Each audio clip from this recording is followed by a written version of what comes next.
দেশনেত্রী বেগম খালেদা জিয়া সেদিনই বলেছিলেন, আমার মনে আছে এখনো, পার্লামেন্টে যখন এটা তারা পাশ করলো তখনই বলেছিলেন যে বাংলাদেশে একটা চিরস্থায়ী বন্দোবস্ত হলো সহিংসতা, অনিশ্চয়তার রাজনীতি। আজকে এটা প্রমাণিত হয়েছে। আমরা আন্দোলন করেছি, আমাদের দেশনেত্রী অবরুদ্ধ হয়েছেন, উনি সেই সময় একটা প্রশ্ন করেছেন যে পারলেন না কেন। পারা ব্যাপারটা তো শুধু আন্দোলনের উপর নির্ভর করে না, তাহলে আপনার বহু আগেই বাংলাদেশের সমাজতন্ত্র প্রতিষ্ঠিত হয়ে যেত, অথবা একটা কল্যাণমূলক রাষ্ট্র প্রতিষ্ঠিত হয়ে যেত, যেটা মান্নারা করতে চেয়েছে। মান্নাকে কেন দল পরিবর্তন করে নিজের দলে আসতে হবে? আজকে আমলাতন্ত্রকে ছেড়ে দিয়ে এবি সাহেবকে কেন আজকে এবি পার্টিতে আসতে হয়েছে?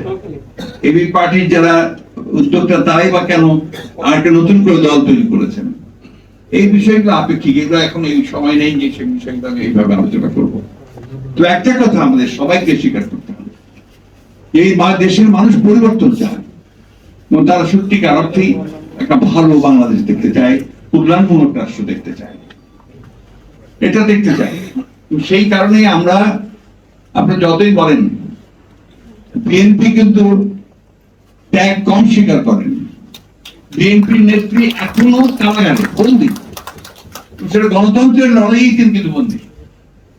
আজকে আমাদের 60 লক্ষ নেতা কর্মীর বিরুদ্ধে মামলা, আমাদের সপ্তাহে প্রায় প্রতিদিন আমাদের নেতা কর্মীদেরকে আদালতে হাজির হতে হচ্ছে। আমাদের এই 1 বছর 1.5 বছরের মধ্যে, 2 বছরের মধ্যে আমাদের 22 জন নেতা কর্মীকে রাস্তায় পুলিশের সঙ্গে যুদ্ধ করে প্রাণ দিতে হয়েছে।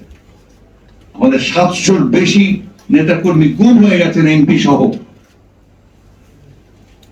আমরা ছেড়ে দিইনি, আমরা হাল ছাড়বি, আমরা লড়াই করছি, সংগ্রাম করছি সত্যিকার অর্থে, সেটা আপনার একটা গণতান্ত্রিক ব্যবস্থাকে ফিরিয়ে আনার জন্য।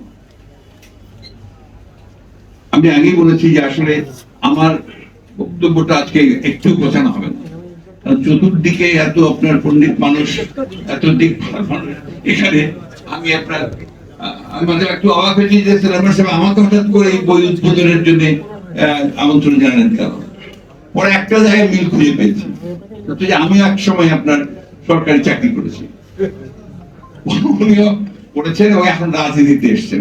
আমি অনেকদিন আগে এসছি, উনি এখন এসছেন। এটা একটা কথা আছে আপনার যে success has many fathers, failure has none. তো এটাকে অতিক্রম করতে হবে। আমরা কিন্তু সেই জন্য কাজ করছি। আপনারা নিশ্চয়ই লক্ষ্য করেছেন, আমরা এত প্রতিকূলতা, এত বৈরিক অবস্থা, এত যন্ত্রণা পরেও কিন্তু আমরা চেষ্টা করছি মাথা উঁচু করে দাঁড়ানো। আমরা চেষ্টা করছি মানুষের সমস্যাগুলোকে সামনে নিয়ে আসার। এটা তো রাষ্ট্র নেই। আজকেই বলেন, কালকেই বই বলছিলেন, মান্না বলছিলেন, এটা তো এখন আপনি রাষ্ট্র বলতে পারেন না। এটা একটা পৈতৃক সম্পত্তির জমিদারিতে পরিণত হয়েছে। তাদের যা ইচ্ছা তারা তাই করবে, সেভাবে তারা করে যাচ্ছে। কারণটা কি হয়েছে? রাষ্ট্রের বিভিন্ন প্রতিষ্ঠানগুলোর যে দায়িত্ব যাদের উপরে ছিল, তারাই সবার আগে নষ্ট হয়ে গেছে।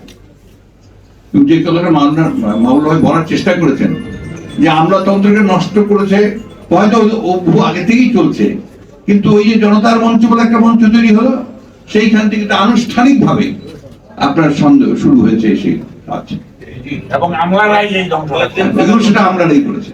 এটাই আমরা করবে, এটা তাদের নেচার।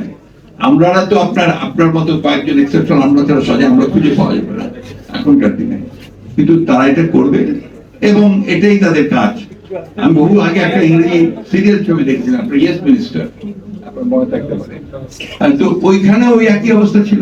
ইংল্যান্ডের মতো একটা গণতান্ত্রিক দেশে, সেখানেও কিন্তু আপনার আলটিমেটলি আমলারাই তার রাজনীতিবিদদের উপরে প্রভাব বিস্তার করেন, সত্য কথা। তারপরেও আমরা তো একটা যুদ্ধ করে স্বাধীন হয়েছি 71 সালে।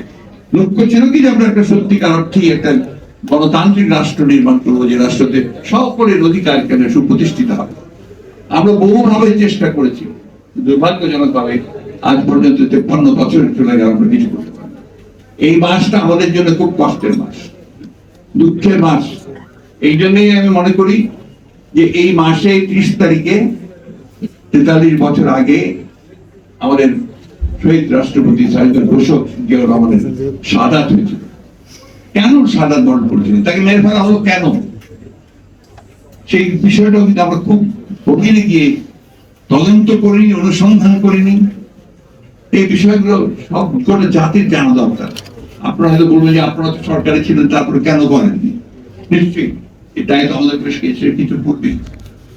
কিন্তু এই মানুষটি অতি অল্প সময়ের মধ্যে সমস্ত দেশের মানুষের মধ্যে যে তিনি একটা আশা সৃষ্টি করেছিলেন, একটা নতুন করে জেগে উঠবার যে স্বপ্ন, সামনে এগিয়ে যাওয়ার যে স্বপ্ন, সেই স্বপ্ন তিনি দেখাতে পেরেছিলেন এবং কতগুলো দূরদৃষ্টি সম্পন্ন সিদ্ধান্ত তিনি সেই সময় নিয়েছিলেন। আজকের রেমিটেন্স, আজকের আপনার গার্মেন্টস ফ্যাক্টরি থেকে যে আমরা আয় করছি, কৃষিতে যে বিপ্লব হয়েছে, সবকিছু বলেছিল কিন্তু শহীদ জিয়া রহমানের যে চিন্তা ভাবনা গুলো থেকে তখন তার যে উদ্যোগ, সেই উদ্যোগ নেওয়া, তারই ফলে কিন্তু আজকে আমরা যতদূর এগোতে পারছি সেভাবে এগোতে পারছি। আমি সুলেমান চৌধুরী সাহেবকে আবার আন্তরিকভাবে ধন্যবাদ জানাতে চাই, কৃতজ্ঞতা জানাতে চাই যে সেই সময়টা তিনি আমাদের সামনে তুলে ধরেছেন। প্রধানমন্ত্রী সেই আমাদের তারপরে কেয়ারটেকার গভর্নমেন্ট ছিল তখন, তারপরে সুলেমান সাহেবের পরে আমাদের দেশনেত্রী বেগম খালেদা জিয়া কিন্তু সেই সময় তাকে প্রোটেকশন দিয়েছেন এবং তামান্না বলেছে যে তারা সবকিছু ধ্বংস করে দিচ্ছে। এই অবস্থা থেকে বেরিয়ে আসার জন্য শুধু এবি পার্টি নয়, আমি সমস্ত রাজনৈতিক দলগুলোকে, শুধু মান্না সাহেব নন, সকলকে আমি অনুরোধ জানাবো আমারও, যে আসুন আমরা সবাই একসাথে একযোগে এই ভয়ের অবস্থা থেকে বেরিয়ে আসার চেষ্টা করি। প্রফেসর দিনারা চৌধুরী একদম বিগলিত হয়ে যান, একটা আপনার প্রজেক্ট অথবা একটা ভালো পজিশন, একটা ভালো চাকরি পেলে তো তারা, অথবা কোনো একটা আপনার একটা পত্রিকার মালিক হয়ে যান, অনেকে আবার টেলিভিশন চ্যানেলের মালিক হয়ে যান, নিজের পক্ষে একটা ব্যাংকের চেয়ারম্যান হয়ে যান, এটা আমার প্রায় হচ্ছে না আজকাল। তো সেই জন্য বুদ্ধিজীবীদেরও আপনার সেইভাবে এগিয়ে আসতে হবে। এই কথা বলার পর আসলে আমাদের এই যে যারা আমরা রাজনীতি করছি, মান্না বলেন, আমি সরাসরি ভাবে এখন এবি চৌধুরী, সুলেমান চৌধুরী সাহেব করছেন, মঞ্জু সাহেব করছেন, আমাদের কিন্তু স্টেক কম না।